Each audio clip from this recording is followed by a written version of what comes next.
So, first Hi. things first, Maggie. How are you? How are you? I'm great. How are you? I'm alright, thank you. So, what I want to start with is you grew up around music. Is there maybe... Well, that's not really true. Okay. Because I believe you started playing at age 7? So yeah, I grew up playing music. Okay. I didn't really grow up in a musical household. Okay.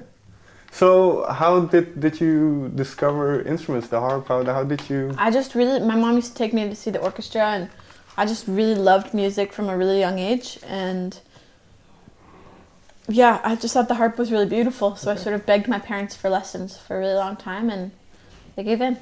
What was it that struck you about the harp? I just think it's totally beautiful. Okay. In what way? Do you disagree? No, I don't, but... I don't know. I think I just really like the way it sounds. Okay. Like, I think that music, everybody thinks different things are beautiful. So I like the harp, but it doesn't mean you have to. No, fair enough. So, when you started playing, what did you get out of playing music? I guess it just made me feel good. It made me feel really full. It made me feel really connected and inspired, and it just made me happy. So I wanted to keep doing it. And then you pick up different instruments. What kind of music were you gravitating towards? When? When you were very young, when you kind of started picking out instruments. Well, when I grew up and I really loved classical music when I was growing up, and then I just really loved folk music in high school. So I would listen to a lot of like Bob Dylan, Joni Mitchell, Nick Drake, Carole King, and Cat Stevens. And at this age, were you starting to write your own songs? I started writing songs when I was about 13. Okay. Do you know what kind of drove you towards songwriting? I sort of just always made up little songs. Okay. It's just really normal, it was always something I did that was kind of silly, with friends, or I would do it to like make my parents laugh or something like that. And that was actually when I was writing my first song. I wrote it with some friends as a joke. I was just strumming the guitar and just started like making up words about something that had happened that day and was being silly. And then I remember having some alone time later that day, and I took the song and wrote like a second verse that actually meant something to me and had emotion in it and was sort of about what I was thinking about at that time. And then I was like, oh, this is kind of fun. And how old was this? Around? 13. Okay. So and so from that point on, did songwriting change for you? Did it become something more serious?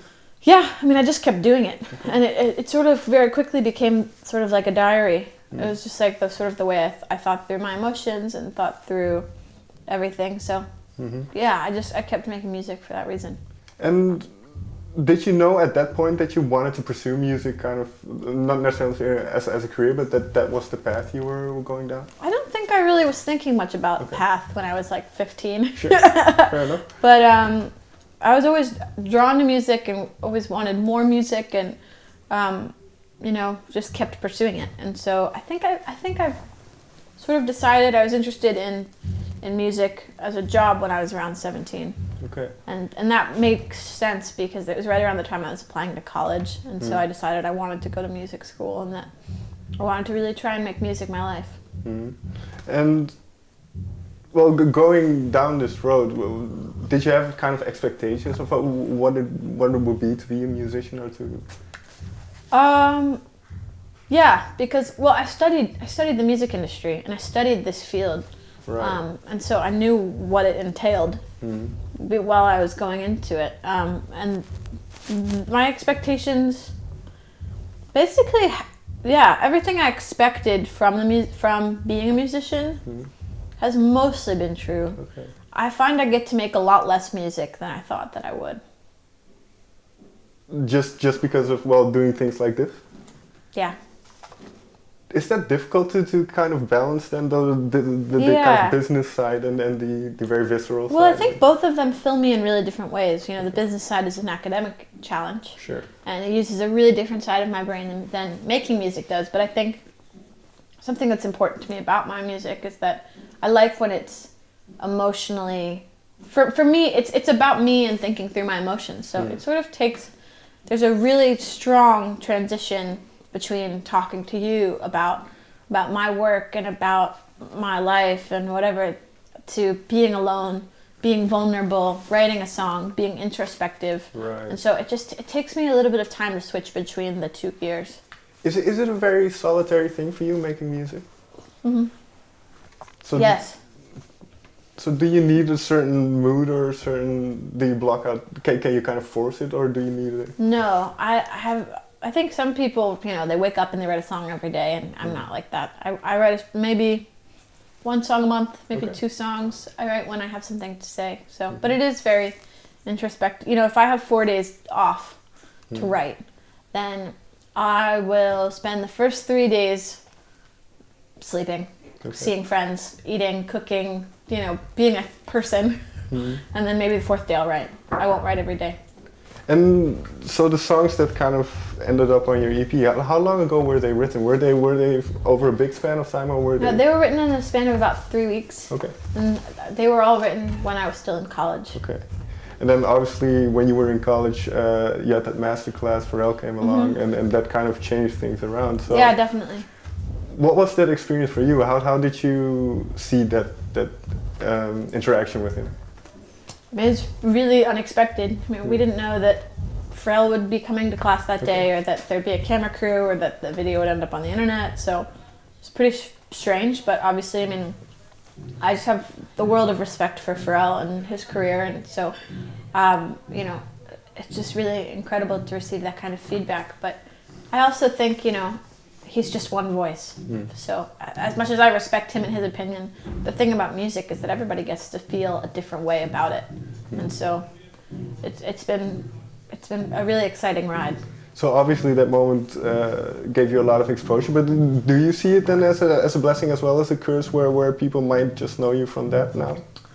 I think there are a lot worse things I could be than the Pharrell girl. Fair enough. But well, you say that. So were all the songs written on the EP? Were they written before that moment? No, they were all written after that moment. Okay. But before I graduated from school, so Right. also before the video went viral. So there's a couple of songs that I don't have time to get into all of them. But for instance, well, you mentioned that you had synesthesia, and Color Song. What was that? Where did that song start? That song is actually a traditional folk song. Okay. So that song's almost 100 years old. Okay. I didn't write it, and it's a camp song that I grew up singing. And so, what made you go for that song? That song, the EP title, "Now That the Light Is Fading," are the first words of that song. Okay. And it's a song that is about transition in the natural world, the sort of difference between the day and the night. And for me, so much of the EP represents transition in my life. Transition from being in college to being an adult on my own, transition from folk music to dance music, transition. Just as a 22-year-old human, your life changes a lot, and mine certainly has. So that's really what I was writing about. And well, you mentioned it a little bit already, but does it help kind of going through these songs and kind of getting these thoughts out onto paper? Does it help with the transition? That's the only reason I do it. Okay. Well, this is a question I'd like to ask to a lot of people. But how do you define success then? Success for me is about writing great music, and for me, a song is successful if it can sonically represent myself within a moment, and that's it. I mean, the thing with music is like, if you like my music, awesome. If you don't, that's totally okay. There's a ton of more. That's the best news. And so, success for me is just to get to wake up and write music. And then finally, then, like you say, you can't really force those kind of things. So do you know once kind of something comes out, do you know you have something good? No, I don't really think in music there is really good or bad. I think there is. I'm trying to think of something a teacher told me once. There's not good and bad. There's maybe efficient and inefficient. Is that it? I don't remember. No, I don't. See, good is a word you use when you're judging your music, or when you're judging somebody else's music.